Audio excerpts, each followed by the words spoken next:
Bamboo torture. A bamboo shoot grows through the body of a victim. It was reportedly used in East and South Asian countries such as China, India, and especially Japan, but claims of its usage lack reliable evidence. It was used because bamboo grows 4 centimeters per hour. Chinese water torture. Cold water is slowly dripped onto the scalp, forehead, or face for a prolonged period of time. The process causes fear and mental deterioration on the subject. The pattern of the drops is often irregular, and the cold sensation is jarring, which causes anxiety as a person tries to anticipate the next drip. Schwedentrunk. A person is laid to the ground with a wooden wedge in its mouth and is then forced to swallow large amounts of foul liquid, such as excrement. Apart from disgust, illness, and the possibility of bacterial infection, the Schwedentrunk inflicted intense gastric pain. Because liquids are incompressible, the victim's stomach and bowels must expand to painful proportions to accommodate the copious quantities of fluid. The torturers then squeezed the distended belly with wooden boards, trampled the victim underfoot, or beat them with sticks. Sometimes a victim was stabbed with spears in the stomach. Branding. A mark, usually a symbol or ornamental pattern, is burned into the skin of a living person, with the intention of the resulting scar making it permanent. This is performed using a hot or very cold branding iron. It therefore uses the physical techniques of livestock branding on a human as a punishment or to identify an enslaved, oppressed, or otherwise controlled person. Shabeh. It involves putting the detainees in an awkward, painful position also called the Shabeh position, playing loud music, covering the head with a sack, depriving them of sleep, and inflicting other suffering, for prolonged time, usually for several days, but it can be up to several months. Strappado. The victim's hands are tied behind their back, and the victim is suspended by a rope attached to the wrists, typically resulting in dislocated shoulders. Weights may be added to the body to intensify the effect and increase the pain. This kind of torture would generally not last more than an hour without rest, as it would otherwise likely result in death.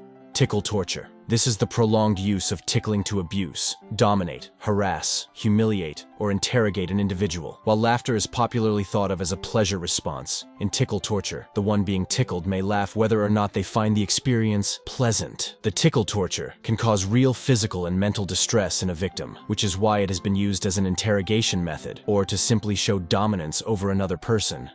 Waterboarding. The victim is tied onto a table or wooden board. The questioner has a helper, whose job it is to pour water on the victim's nose and mouth through a towel or cloth, to make it difficult for him to breathe. If and when the victim is supplying answers that the questioner deems acceptable, the victim may be permitted to breathe. Pitchcapping. Pouring hot pitch or tar into a conical paper cap and forcing it onto an individual's head, which is then allowed to cool before being rapidly removed. Typically, victims of pitchcapping suffer loss of skin and tissue around their head.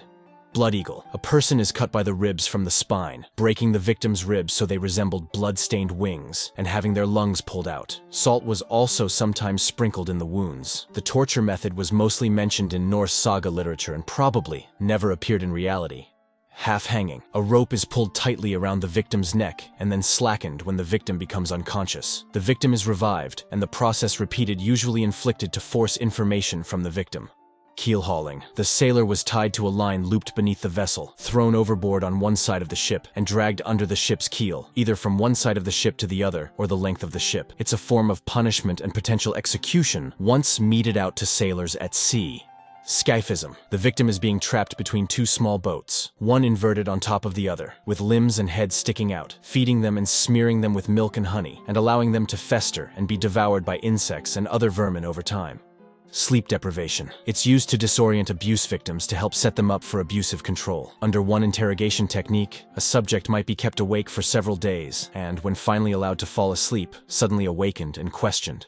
Starvation. It's the severe deficiency in caloric energy intake, below the level needed to maintain an organism's life. In humans, prolonged starvation can cause permanent organ damage and eventually death. The term inanition refers to the symptoms and effects of starvation.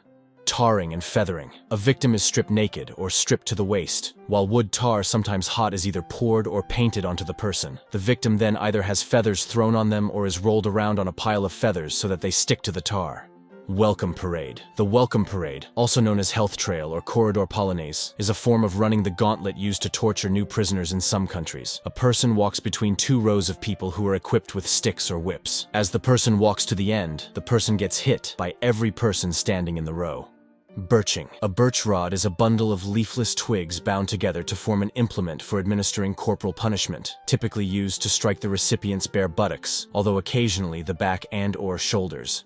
Castration. Castration and other forms of male genital mutilation have been practiced against enemy soldiers and civilians from ancient times to the 21st century. Sometimes it is practiced against living boys and men, and other times against corpses. Combing. Iron combs designed to prepare wool and other fibers for woolen spinning are used to scrape, tear, and flay the victim's flesh. Also known as carding, this practice is a sometimes fatal form of torture. Denailing. It's the extraction of the nails from the fingers and/or toes. If the finger is damaged too often by such a practice, the skin around it grows too much and causes pterygium until the person has no fingernails anymore. The denailing torture found application during the Armenian genocide of the 1910s.